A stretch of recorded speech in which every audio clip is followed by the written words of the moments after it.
আমি এই কথাটুকু একদম জোরে সোরে বলছি, আল্লাহ উপরে সাক্ষী আছেন যে জনগণের হক জনগণের কাছে ফিরিয়ে দেবো ইনশাআল্লাহ। আমরা আপনাদের শাসক হব না, আমরা আপনাদের সেবক হব ইনশাআল্লাহ।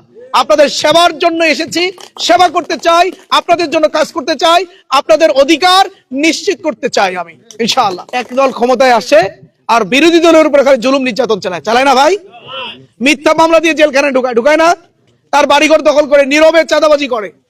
আবার যখন যারা বিরোধী দল ছিল তারা যখন আবার ক্ষমতায় আসে তারা আবার তার পাল্টা প্রতিশোধ নেয়। এই আমরা স্বাধীনতার পরবর্তী 54 বছরে শুধু এইভাবে পাল্টি রাজনীতি দেখেছি, প্রতিশোধের রাজনীতি দেখেছি। এই প্রতিশোধের রাজনীতির কারণে আজকে আমরা নেস্তানাবুদ হয়ে গেলাম, আমরা প্রচুর ক্ষতিগ্রস্ত হয়ে গেলাম, ভাইয়ের মধ্যে সম্পর্ক নষ্ট হয়ে গেল, আত্মীয় স্বজনের বন্ধনগুলো আজকে ছিন্ন হয়ে গেছে শুধু ভিন্ন রাজনৈতিক দল করার কারণে। একজন এক দল করে, আরেকজন আরেক দল করে, বাস তার সাথে আর কোনো সম্পর্ক নেই। একই পাড়ায় একই মহল্লায় বসবাস করছি, কারোর সাথে কোনো সম্পর্ক নেই। আমরা আগামীতে চাই এমন একটি রাজনৈতিক কালচার প্রতিষ্ঠিত করতে আমাদের সমাজের মধ্যে, একটি পাড়ার মধ্যে একই মহল্লার মধ্যে বিভিন্ন রাজনৈতিক দলের মানুষগুলো একসাথে বসবাস করবে। রাজনীতি করার অধিকার রাষ্ট্র আমাকে দিয়েছে। আমি যদি অপরাধ করি, আমি যদি অন্যায় করি, আইন শৃঙ্খলা বাহিনী আমাকে পানিশমেন্ট দেবে। কিন্তু যারা অন্যায় করে নাই, যাদের কোনো অপরাধ নাই, তাদেরকে পানিশমেন্ট দেওয়া, তাদেরকে যে প্রতিশোধ নেওয়ার দায়িত্ব আপনার আমার না। কিছু অসাধু রাজনীতিবিদ, প্রভাবশালী কিছু রাজনীতিবিদ তারা কি করছে, এই কৃষকদের জন্য বরাদ্দকৃত সার ওই ডিলারদের সাথে বা ইউনিয়ন পরিষদের সাথে কারসাজি করে তারা নিজেদের গুদামে এই সারগুলো ঢুকিয়ে দিচ্ছে। ইতিমধ্যে বিভিন্ন ইউনিয়নে কিন্তু পাওয়া যাচ্ছে, একটা রাজনৈতিক দলের কিছু নেতাদের গুদামে সার পাওয়া যাচ্ছে না, সরকারি সার। কৃষকরা সার পায় না, কিন্তু ঠিকই ওই তাদের গুদামে কিন্তু সার পাওয়া যাচ্ছে। এভাবেই আমাদের কৃষকদেরকে ঠকিয়ে তারা উচ্চ দামে এই সারগুলো পরবর্তী সময় অন্যত্র বিক্রি করবে, এই ধান্দায় তারা রয়েছে। ভাই এখনো ক্ষমতায় যায়নি, তার আগেই যদি এভাবে সার মেরে খাওয়া শুরু করে, আমাদের কৃষকদেরকে যদি ঠকায়, যখন ক্ষমতায় যাবে তখন তো তারা এই সারগুলো নিজেদের পৈতৃক সম্পত্তি মনে করবে, নিজের ব্যবসায়ের মাল মনে করবে, যেটা আমার সার আমি বিক্রি করব। সুতরাং ভেবে চিন্তেই কিন্তু আগামী দিনে আপনাকে সিদ্ধান্ত নিতে হবে। আজকে দেখেন, আমি শুনেছি যে অত্র এলাকায় যে ভিজিএফ কার্ডের চাল দেয় না, এটার জন্য কার্ড বরাদ্দ হয়, এই কার্ডগুলো সুষ্ঠু বন্টন হয় না, সঠিক জায়গায় কার্ডগুলো যায় না। এখানেও কার্ড নেওয়ার জন্য নাকি অনেকের কাছ থেকে আবার টাকাও নেই, এটাও শুনেছি। একটা কার্ড পাওয়ার জন্য টাকা সরকার দিচ্ছে ফ্রি, আর সেই কার্ডের জন্য অনেকে আবার টাকা গুনতে হচ্ছে। আমার বিধবা মায়েদের জন্য সরকারের পক্ষ থেকে কিছু কার্ড দেওয়া হয়, একটু সরকারের পক্ষ থেকে কিছু সহযোগিতার জন্য, এই কার্ড নিতে গেলেও নাকি কিছু টাকা লাগতেছে। এই ভোট শুধুমাত্র ব্যালট পেপারে সিল মারার নাম নয়, এই ভোট হলো জনগণের কাছে একটা পবিত্র আমানত। এই ভোটের মাধ্যমেই, এই আমানতের মাধ্যমেই আগামী দিনে নেতা নির্বাচন হবে। কোন ধরনের নেতা নির্বাচন হবে এটি নির্ভর করছে এই ভোটের উপরে। আগামী দিনের সৎ নেতৃত্ব আমাদের কাছে আসবে নাকি অসৎ নেতৃত্ব আসবে, যারা আমাদের আমানতগুলো, আমাদের সম্পদ মেরে খায়, যারা আমাদের সার চুরি করে, যারা আমাদের গরিব লোকদের ভিজিএফ কার্ডের চাল চুরি করে, যারা আমাদের বিধবা মায়েদের বিধবা ভাতার কার্ড চুরি করে, যারা আমাদের ওই বয়স্ক ভাতার কার্ড যারা চুরি করে, তারা নির্বাচিত হবে নাকি আগামী দিনে একজন সৎ, দক্ষ এবং দেশপ্রেমিক নেতৃত্ব বিজয়ী হবে, এটি নির্ভর করছে আপনাদের এই মূল্যবান আমানতের উপরে। আপনারা যদি একজন আমানতদার ব্যক্তিকে, আপনারা যদি আপনাদের আমানতটা প্রয়োগ করেন, তাহলে আমানতদার নেতৃত্ব পাবেন। আর আপনারা যদি ভুল করেন, তাহলে তো 5 বছরের জন্য এমন একজন আসবেন যিনি ওই অতীতের মতো করে জনগণের জন্য কাজ করবে না, নিজের জন্য কাজ করবে, নিজের দলের জন্য কাজ করবে, এবং তারা নিজেদের পরিবারের জন্য কাজ করবে। আমরা যদি স্বাধীনতার পরবর্তীতে যে 54 বছর অতিবাহিত হয়েছে, এই 54 বছরে আমরা অনেক এমপি উপহার দিয়েছি, তাই না? অনেক মন্ত্রীও হয়েছে তারা। কিন্তু এই 54 বছরে যাদেরকে আমরা এমপি উপহার দিলাম, তারা এই ঠাকুরগাঁওবাসীর জন্য কি উপহার দিয়েছে, এটা কি কেউ আমরা বলতে পারবো? একজন দাঁড়িয়ে কি বলতে পারবেন যে উনি আমাদের উপহার হিসেবে এই জিনিসটা দিয়েছে? এই ঠাকুরগাঁয়ে এমন কোন জিনিস এই এমপি মন্ত্রীরা আনেন নাই যেটা দিয়ে আমরা গর্ব করে বলতে পারি আমাদের এমপিরা, আমাদের মন্ত্রীরা আমাদের জন্য এই উপহারগুলো নিয়ে এসেছিল। যদি আসতো তাহলে আপনাদের এলাকার এই রাস্তাঘাটগুলোর এই অবস্থা দুরবস্থা থাকতো বলেন? এটা হিন্দু অধ্যুষিত এলাকা, কিন্তু এখানকার রাস্তাঘাটের যে অবস্থা, এখান থেকে আপনাদের মূল রায়পুরের যে ইউনিয়ন, সেখানে এই যে সংযোগ রাস্তাটা, এবং এখান থেকে যদি আপনার শহরের কথা চিন্তা করেন তাহলে খুবই দুরবস্থা না রাস্তার? তো যারা এমপি হিসেবে নির্বাচিত হয়েছিলেন তারা এই রাস্তাগুলো সংস্কারের জন্য কোনো উদ্যোগ নিয়েছে? নেই। আমি যখন এবার এলজিইডি মন্ত্রণালয়ে যখন আমি গিয়েছি, এলজিইডি অফিসে গেলাম, যাই খোঁজখবর নিলাম, তো আমি আমাদের অত্র এলাকার সকল কাঁচা রাস্তাগুলোর আমাদের দায়িত্বশীলদের মাধ্যমে একটা তালিকা তৈরি করে আমি জমা দিতে গিয়েছিলাম। তো ওখানে জমা দিতে যখন গেলাম তখন বললেন ওনারা যে ভাই, আপনি এই যে এত বড় তালিকা নিয়ে আসছেন, পুরো ঠাকুরগাঁও সদরের সমস্ত কাঁচা রাস্তাগুলো তালিকা আপনি নিয়ে আমাদের কাছে হাজির হয়েছেন, আমাদের কাছে জমা দিচ্ছেন, ইতিপূর্বে তো কোনো নেতাই কাজটা করেনি। আমরা যতটুকু দেখেছি নেতারা কাউকে পাঠায় দেয়, কি জন্য পাঠায়, উনি একটা সুপারিশ করে দেয় অমুক রাস্তাটা করে দিয়েন, আরেকজন সুপারিশ করে উনার নানা মামুর এলাকার রাস্তাটা করে দেন, কেউ উনার দলীয় নেতার রাস্তাটা করে দেন। এইভাবে পর্যায়ক্রমে কিছু রাস্তা, তাদের নিজেদের পছন্দ মতো কিছু রাস্তা তারা এখানে করে নিয়ে চলে যায়। কিন্তু আপনি তো দেখছি যে আপনি পুরো এলাকার রাস্তাগুলো এখানে নিয়ে আসছে। আমি তখন বললাম যে ভাই, আমার কাছে কোনো নানা মামু খালাখালু নাই, আমার এই ঠাকুরগাঁও সদরের সকল মানুষগুলো আমার কাছে আপন, সবারই এই রাস্তার প্রয়োজন, সুতরাং আমি এখানে কাউকে কম বেশি করতে পারবো না। সুতরাং এই সব তালিকা দিয়ে গেলাম, আপনার সব তালিকা ধরে ধরে কাজ করবেন। আলহামদুলিল্লাহ তারা আমাকে কথা দিয়েছেন যে পর্যায়ক্রমে এই রাস্তাগুলোর কাজ তারা করবেন ইনশাআল্লাহ। তারা আমাকে ধন্যবাদ জানিয়েছে যে ভাই, একজন নেতা পাইলাম যিনি সবার কথা চিন্তা করে, সব রাস্তাগুলোর কথা চিন্তা করে। তো ইনশাআল্লাহ ইতিমধ্যেই কিছু রাস্তার কাজ শুরু হয়েছে এবং আগামী দিনে বাকি রাস্তাগুলো পর্যায়ক্রমে ইনশাআল্লাহ কাজ শুরু হবে।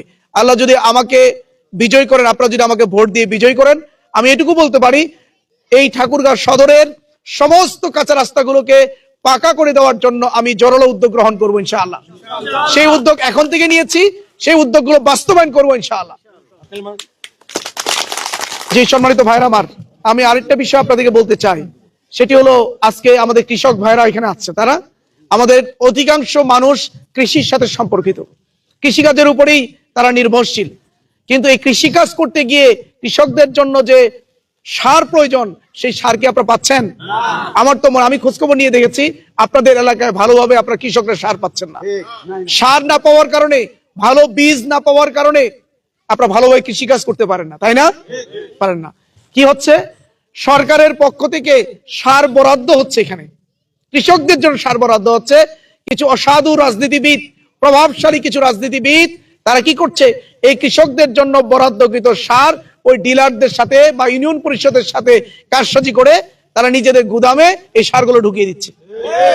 ইতিমধ্যে বিভিন্ন ইউনিয়নে কিন্তু পাওয়া যাচ্ছে, একটা রাজনৈতিক দলের কিছু নেতাদের গুদামে সার পাওয়া যাচ্ছে না, সরকারি সার। কৃষকরা সার পায় না, কিন্তু ঠিকই ওই তাদের গুদামে কিন্তু সার পাওয়া যাচ্ছে। এভাবেই আমাদের কৃষকদেরকে ঠকিয়ে তারা উচ্চ দামে এই সারগুলো পরবর্তী সময় অন্যত্র বিক্রি করবে, এই ধান্দায় তারা রয়েছে। ভাই, এখনো ক্ষমতায় যায়নি, তার আগেই যদি এভাবে সার মেরে খাওয়া শুরু করে, আমাদের কৃষকদেরকে যদি ঠকায়, যখন ক্ষমতায় যাবে তখন তো তারা এই সারগুলো নিজেদের পৈতৃক সম্পত্তি মনে করবে, নিজের ব্যবসায়ের মাল মনে করবে, দিলে আমার সার আমি বিক্রি করব।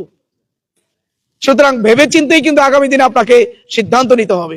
আজকে দেখেন, আমি শুনেছি যে অত্র এলাকায় যে ভিজিএফ কার্ডের চাল দেয় না, এটার জন্য কার্ড বরাদ্দ হয়, এই কার্ডগুলো সুষ্ঠু বন্টন হয় না, সঠিক জায়গায় কার্ডগুলো যায় না। এখানেও কার্ড নেওয়ার জন্য নাকি অনেকের কাছ থেকে আবার টাকাও নেই, এটাও শুনেছি যে একটা কার্ড পাওয়ার জন্য টাকা সরকার দিচ্ছে ফ্রি, আর সেই কার্ডের জন্য অনেকে আবার টাকা গুনতে হচ্ছে। আমার বিধবা মায়েদের জন্য সরকারের পক্ষ থেকে কিছু কার্ড দেওয়া হয়, একটু সরকারের পক্ষ থেকে কিছু সহযোগিতার জন্য, এই কার্ড নিতে গেলেও নাকি কিছু টাকা লাগতেছে। যারা নিয়ন্ত্রণ করছেন এগুলো, তারা টাকা নিয়ে এই কার্ডগুলো দিচ্ছেন। আবার ওই যে বয়স্ক ভাতার কার্ডও দেয় সরকারের পক্ষ থেকে, ওই কার্ডগুলো নেওয়ার জন্য নাকি কিছু টাকা গুনতে হয়। এইভাবেই চলছে অনিয়ম দুর্নীতি সব জায়গায়, তাই না ভাই?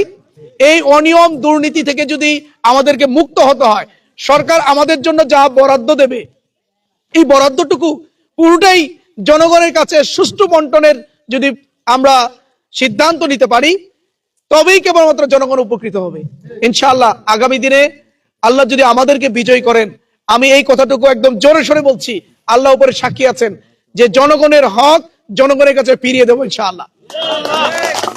আমরা আপনাদের শাসক হব না, আমরা আপনাদের সেবক হব ইনশাআল্লাহ।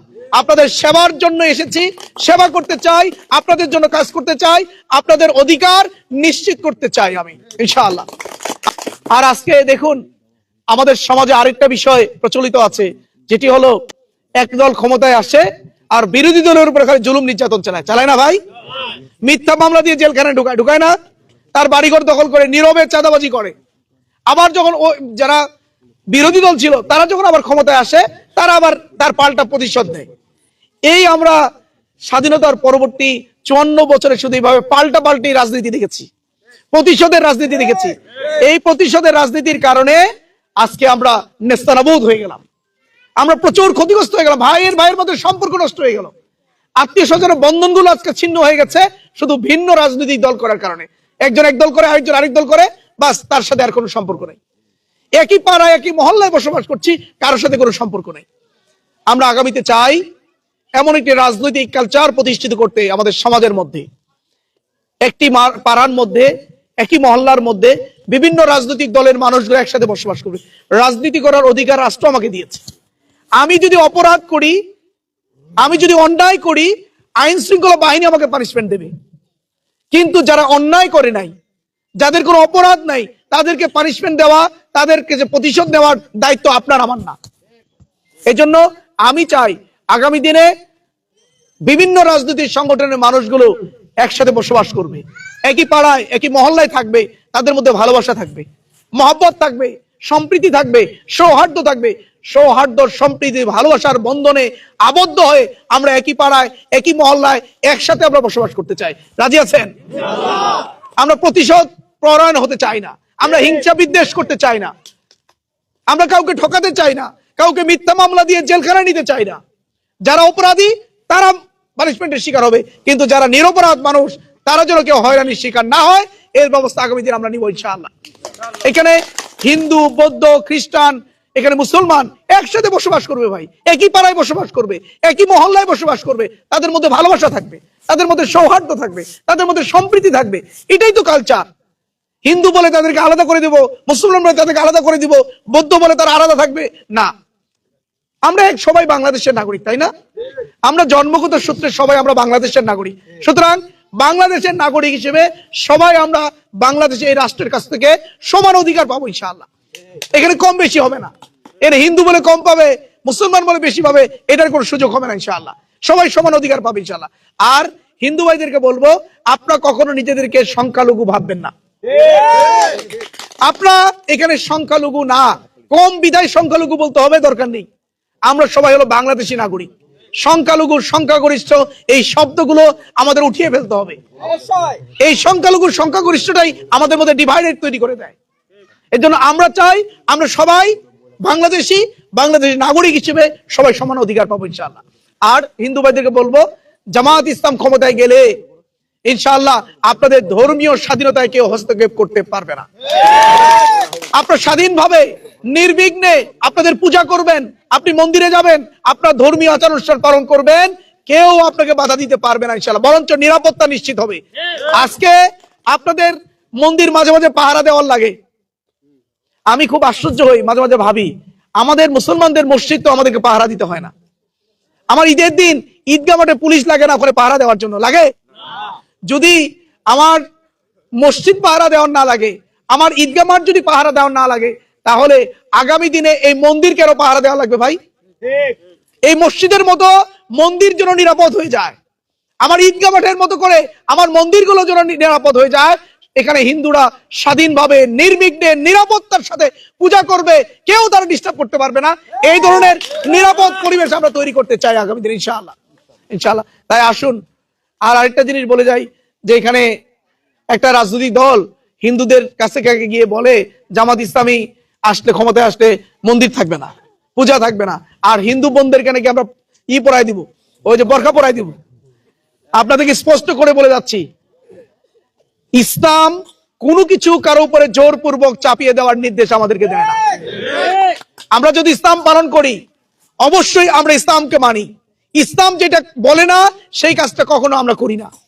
আমাদের অতীত ইতিহাস আপনারা জানেন, বিগত 54 বছরের মধ্যে জামাত ইসলামের মধ্যে এমন কোন কর্মী পাওয়া যায়নি যে কর্মীটা আপনাদেরকে জোরপূর্বক কোনো কিছু চাপিয়ে দেওয়ার চেষ্টা করেছে, আপনাদের মন্দিরে যেতে বাধা দিয়েছে, আপনাদের বোনদেরকে বলেছে বোরকা পড়তে হবে।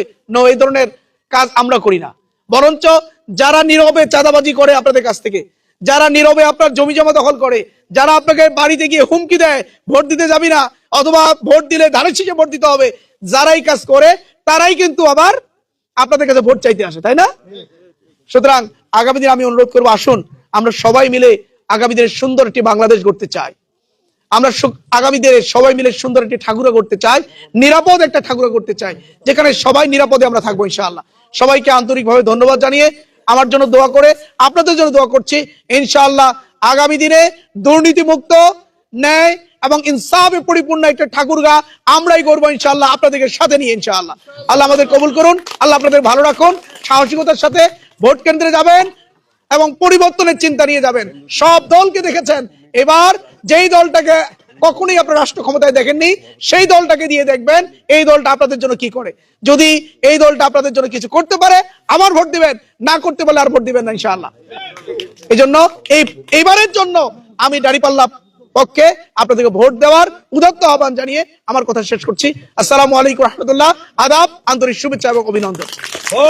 জাতীয়তাবাদী দলের সম্মানিত চেয়ারপারসন, দেশনেত্রী, আপসের নেত্রী বেগম মরহুম বেগম খালেদা জিয়াকে আপনারা শুনেছেন, গতকালকে তিনি দুনিয়ার সফর শেষ করেছেন। আজকে দুপুর 2টায় তার জানাজা হবে, পরবর্তী সময় তার দাফন কার্যক্রম সম্পূর্ণ হবে ইনশাআল্লাহ। আমরা সবাই দোয়া করি দুনিয়াবী জীবনের সমস্ত গুনাহ খাতাগুলো মাফ করে দিয়ে তাকে যেন জান্নাতের মেহমান হিসেবে কবুল করে নেন। সম্মানিত ভাই এবং বোনেরা, আর কদিন পরেই 1 মাস 11 দিন সম্ভবত আমাদের হাতে বাকি আছে। আসন্ন জাতীয় সংসদ নির্বাচন হতে যাচ্ছে, তাই না? সবকিছু ঠিকঠাক থাকলে এবারের নির্বাচনটা ইনশাআল্লাহ আমরা আশাবাদী একটা উৎসব মুখর পরিবেশে অনুষ্ঠিত হবে ইনশাআল্লাহ।